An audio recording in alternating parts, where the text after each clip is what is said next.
वीणा को बजाते हुए सीधा ब्रह्मलोक में गए और वहां से सीधा वैकुंठ लोक लक्ष्मी जी के यहाँ गए। लक्ष्मी जी ने नारद जी का बड़ा सुंदर स्वागत किया, बड़ा सुस्वाद भोजन कराया और भोजन कराते कराते लक्ष्मी को थोड़ा सा मीठा अभिमान हो गया। लक्ष्मी जी ने कहा, नारद हमारे भोजन में आनंद आया कि नहीं? हाँ मैया, बहुत आनंद आया।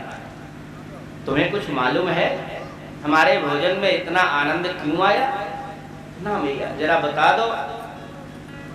लक्ष्मी जी ने कहा, देख नारद, मैं ब्रह्मांड की सबसे बड़ी पतिव्रता स्त्री हूं और इसीलिए मेरे भोजन में, मेरे प्रसाद में बड़ा सुस्वाद आ रहा है। नारद जी तो भगवान का काम बनाने के लिए गए थे। नारद जी ने कहा, मैया अब मुझे पता चला कि इस भोजन में इतना स्वाद क्यों आ रहा है।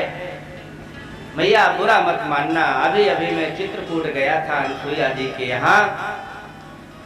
जितना आनंद मुझे अनसुईया के भोजन में आया मैया, उतना तेरे भोजन में नहीं आया। लक्ष्मी जी ने मुंह लटका लिया, अरे ये फक्कड़ बाबा ने तो मेरी नाक काट ली। नारद जी को क्या लेना देना, वो तो भगवान की लीला को आगे बढ़ा रहे थे। वहां से उठे, सरस्वती के यहाँ यही घटना घट गई, मैया पार्वती के यहाँ यही घटना घट गई। तीनों देवियां अपना मुंह लटकाए बैठी हैं। तीनों देवता आए, अरे देवियों क्या हुआ? महाराज आज नारद ने तो हमारी नाक काट ली। क्यों? महाराज वो तो कहता है वो अनसुईया चित्रकूट वाली सर्वश्रेष्ठ पतिव्रता है, इसलिए जाओ जाकर के उसका पातिव्रत भंग करो। भगवान ने सोचा संत की लीला कभी अनर्गल नहीं होती, जरूर इसमें कोई ना कोई रहस्य छिपा हुआ है। भगवान को स्मरण आया, ओ हमने वरदान तो दिया था लेकिन आज तक अनसुईया के पुत्र नहीं बने, लगता है इसी वजह से नारद ने ये लीला रचा। तीनों देवता झोरी बाबा बन करके आए अनसुईया की कुटिया में, नारायण हरि की आवाज लगाई। अनसुईया मैया कंदमूल फल लेकर के आई। ना मैया, हमें ये कंदमूल फल नहीं चाहिए। अरे तो क्या चाहिए महाराज? हम तुम्हारे हाथ से भोजन करना चाहते हैं। जहां ये बात कही अनसुईया जी को बड़ा आश्चर्य लगा। कमंडलों का जल हाथ में लेकर के उनके ऊपर छींटा लगाया। अगर मैं सर्वश्रेष्ठ पतिव्रता हूं तो ये तीनों देवता 6-6 महीने के बालक बन जाएं। उनकी शक्ति से तीनों देवता बालक बन गए। मैया ने तुरंत उनको भोजन कराया, हिंडोला में पालना में डाल करके झूला झूलाने लगे। बहुत दिन हो गए, तीनों देवता वापस नहीं आए। तीनों देवियां एक दूसरे से पूछने लगी, क्यों तुम्हारे आए कि नहीं? अरे कहाँ आए? तीनों एक दूसरे से पूछ रही थी। उसी समय नारद जी वहां प्रकट हो गए। अरे महाराज जरा बताओ तो ये कहाँ गए? नारद ने कहा, अच्छा भेजा तुमने है और पूछती हमसे हो कहाँ गए? चली जाओ वहीं अनसुईया के यहाँ, 6-6 महीना के बालक बने, पालना में केम है करके रो रहे हैं। तीनों देवियां वहां से गई। अनसुईया माता के दरवाजे पर भिक्षाम देहि की आवाज लगाई। मैया कंदमूल फल लेकर के आई। ना मैया, हमें ये कंदमूल नहीं चाहिए, हमें तो हमारे पतियों की भिक्षा चाहिए। अच्छा तुम कौन हो? जरा अपना असली रूप तो दिखाओ। तीनों देवियों ने अपना असली रूप दिखाया। अनसुईया माता ने कहा, देवियों तुम्हारे देवता तो मेरे यहाँ नहीं हैं, हाँ 3 बालक जरूर हैं, आप चाहो तो अपना अपना पहचान कर ले लो। तीनों देवियां अंदर गईं, बालकों के चक्कर लगा रही हैं, लेकिन ना तो उन बालकों में कोई 4 भुजा वाला है, ना कोई 5 मुख वाला है, ना कोई 4 मुख वाला है, पहचान नहीं कर पाई। अनसुईया के चरणों में गिर पड़ी। मैया संत की भाषा कभी निरर्थक नहीं होती, संत की वाणी कभी गलत नहीं होती। नारद ने ठीक ही कहा है, आप ही सर्वश्रेष्ठ पतिव्रता हो, कृपा करके हमारे बालकों को दे दो, हमारे पतियों को वापस करो। अनसुईया मैया को दया आई।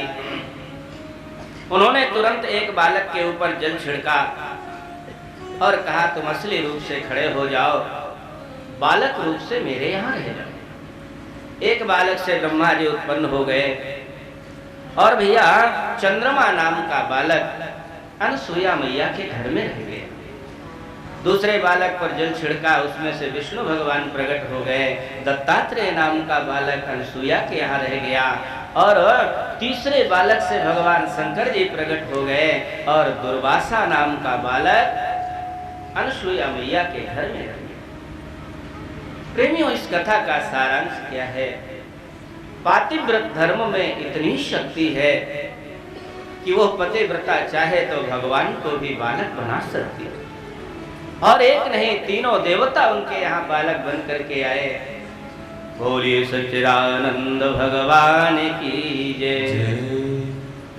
प्रेमियों, मनु महाराज की सबसे छोटी कन्या जिसका नाम प्रसूति था, प्रसूति का विवाह दक्ष महाराज के साथ हुआ। और इनके बड़ी सुंदर 16 कन्याएं उत्पन्न हुई। 13 कन्याओं का विवाह तो धर्म जी के साथ हुआ।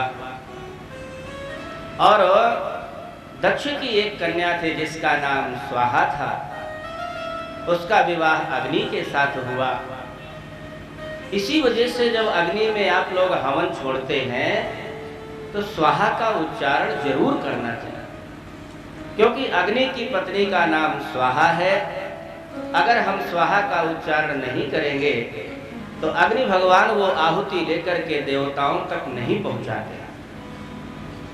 एक कन्या थी जिसका नाम स्वधा था। स्वधा का विवाह पितरों के साथ हुआ। पितृ कार्य में स्वधा का उच्चारण करना पड़ता है। इदम पिंडम पित्रे स्वधा, क्योंकि पितरों की स्त्री का नाम स्वधा है। और एक जो सबसे छोटी कन्या थी जिसका नाम सती था, सती का विवाह भगवान शंकर के साथ हुआ।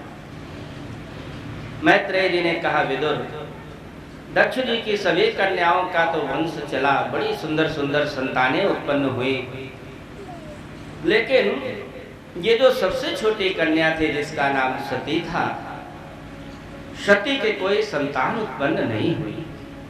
क्यों महाराज? क्या इनके शरीर में कोई रोग था, कोई बीमारी थी, कोई कारण था? बोले ऐसा कुछ भी नहीं था, लेकिन ये सती जिस समय युवावस्था में थी, विवाह के बाद इन्होंने अपने शरीर को यज्ञ कुंड में जला करके नष्ट कर दिया, योगाग्नि में जलाकर नष्ट कर दिया। इसी वजह से इनके कोई संतान उत्पन्न नहीं हुई। विदुर जी को बड़ा आश्चर्य हुआ, हाथ जोड़ करके गिड़गिड़ाने लगे, प्रश्न कर दिया, महाराज, भवे शीलवतां श्रेष्ठो दक्षो दुहितृवत्सलः विद्वेषमकरोत् कस्मात् दनाद्रत्यात्मजां सती। विदुर जी ने कहा, महाराज, भगवान शंकर तो बड़े सरल हैं, बड़े सीधे हैं। शंकर जी के द्वारा तो कभी सती का अपमान हो ही नहीं सकता था। फिर महाराज इनको कौन सी ऐसी समस्या आई जिस कारण से इन्होंने यज्ञ में अपने शरीर को नष्ट कर दिया? सती जी का चरित्र कृपा करके हमें सुनाइए। मैत्रेय जी प्रसन्न हुए और वर्णन करना प्रारंभ कर दिया। विदुर, पुरा विश्वसृजां सत्रे समेता परमर्षयः तथा मर्गणा सर्वे सानुगा मुनयोग्नयः। मैत्रेय जी ने कहा, विदुर, कुछ समय पहले की बात है, प्रजापतियों का सम्मेलन हो रहा था और उस प्रजापतियों के सम्मेलन में दक्ष प्रजापति को प्रजापतियों का अध्यक्ष बनाया गया। ये सभी प्रजापतियों का अध्यक्ष था। उस सम्मेलन में सभी प्रजापति आए, सभी देवता आए, सभी को यथोचित स्थान मिला, सभी लोग अपने अपने आसन पर बैठे हुए थे। उसी समय उस सम्मेलन में भगवान शंकर जी भी पधारे और जिस समय भगवान शंकर जी गए, आकर के अपने स्थान पर बैठ गए और सबसे बाद में दक्ष प्रजापति यज्ञ में प्रवेश किया, उस सम्मेलन में प्रवेश किया। सभी ने उठ करके दक्ष प्रजापति का स्वागत किया। सभी लोग उठ करके स्वागत किया, लेकिन शंकर जी अपनी जगह पर बैठे रहे।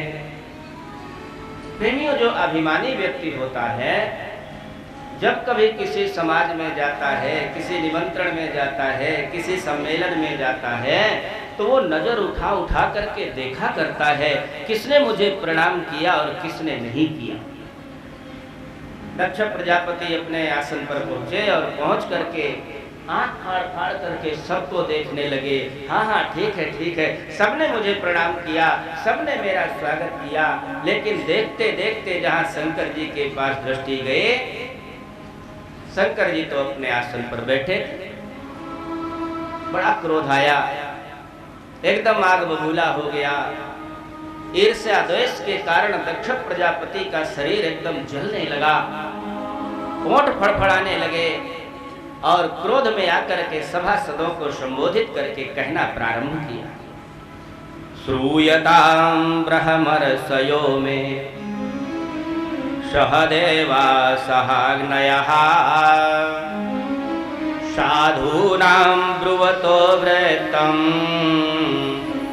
नाज्ञानान्न च मत्सरात्। अरे सभासदों, जरा ध्यान दे करके मेरी बात सुनो। मैं आज जो कुछ बोलने जा रहा हूं, किसी अज्ञान के कारण नहीं, किसी ईर्ष्या के कारण नहीं, किसी द्वेष मत्सर के कारण नहीं। बोल तो उसी तरह रहा है, लेकिन सफाई पेश कर रहा है। बोलता तो इससे ईर्ष्या के कारण है, बोलता तो नाराजगी के कारण, द्वेष के कारण है, पर सफाई पेश कर रहा है। मैं किसी ईर्ष्या द्वेष से नहीं, बल्कि मैं सिद्धांत का निरूपण कर रहा हूं। अरे सभासदों, ये जो शंकर है ये मेरा दामाद है, और दामाद जो होता है शिष्य और पुत्र की कोटि में आता है। दामाद को चाहिए अपने पिता के चरणों को प्रणाम करे, अपने ससुर के चरणों को प्रणाम करे, ऐसा शास्त्रीय नियम है। पर प्रणाम करना तो दूर रहा, जब मैं इस सभा में प्रवेश किया, इस शंकर ने तो उठ करके मेरा अभिवादन तक नहीं किया। अरे मैं तो पहले ही जानता था इस शंकर के पवित्र बुद्धि आवे तो कहां से आवे। मुंडों की माला लटकाने वाला, चिता की भस्म शरीर में लिपटाने वाला, भूत प्रेतों के साथ नाचने वाला, भला इसके पवित्र बुद्धि आवे तो कहां से आवे। लेकिन लगे इन ब्रह्मा जी को, बहुत सुंदर लड़का है, सती का विवाह कर दो, सती का विवाह कर दो। ब्रह्मा के कहने से मैं चक्कर में पड़ गया, अपने सुंदर सुशीला कन्या सती का मैंने जीवन डुबो दिया। आज मैं सभा के बीच में ये घोषणा करता हूं, ऐसे अपवित्र स्वरूप वाले, ऐसे धूर्त स्वभाव वाले शंकर को यज्ञ में भाग ना दिया जाए। क्रोध में आकर के शंकर जी को यज्ञ से निकाल दिया। कोई भी यज्ञ में शंकर को भाग आज के बाद नहीं दे। भगवान शंकर के जो गण बैठे थे वहां, नंदी इत्यादि, उन्होंने अपने सिद्धांत का स्मरण किया। सिद्धांत क्या है?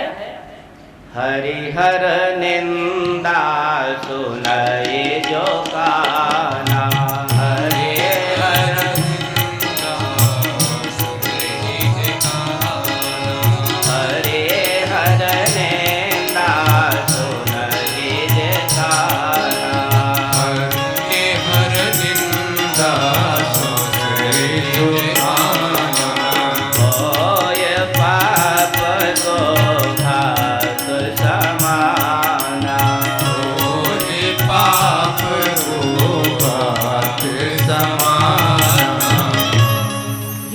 करके नंदी आदि खड़े हुए।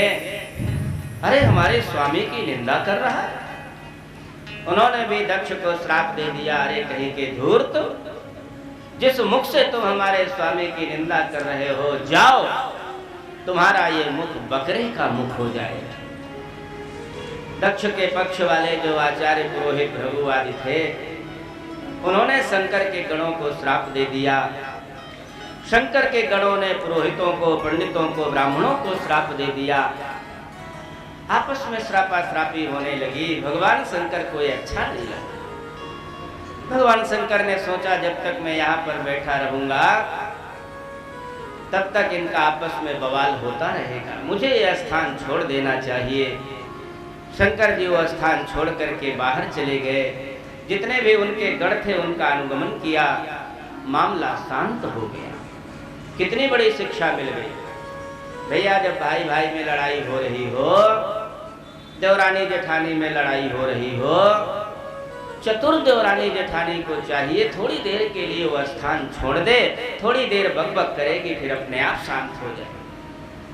भगवान शंकर स्थान छोड़कर बाहर चले गए, मामला ठंडा हो गया। लेकिन शंकर जी ने ये बात सती से जाकर के नहीं बताया। हम गृहस्थी भाइयों के लिए भगवान अपने जीवन के प्रत्येक कदम कदम पर शिक्षा प्रदान कर रहे हैं। मानो भगवान ने ये शिक्षा दिया, मेरे भाइयों अच्छी बात हो तो पत्नी से बताना चाहिए, अगर बुरी बात हो तो कभी अपने परिवार में मत बताओ, क्योंकि अभी तो हमारा पेट जल रहा है। घर में हमने बता दिया तो जिसको जिसको बताया उसी का पेट जलने लगे। भगवान शंकर ने सती को नहीं बताया। बहुत दिन हो गया, यज्ञों का होना बंद हो गया। किसकी हिम्मत थी कि शंकर जी को अपने यज्ञ से बाहर निकाले। देवताओं का भोजन तो यज्ञ है, देवता बहुत परेशान। बारंबार ब्रह्मा जी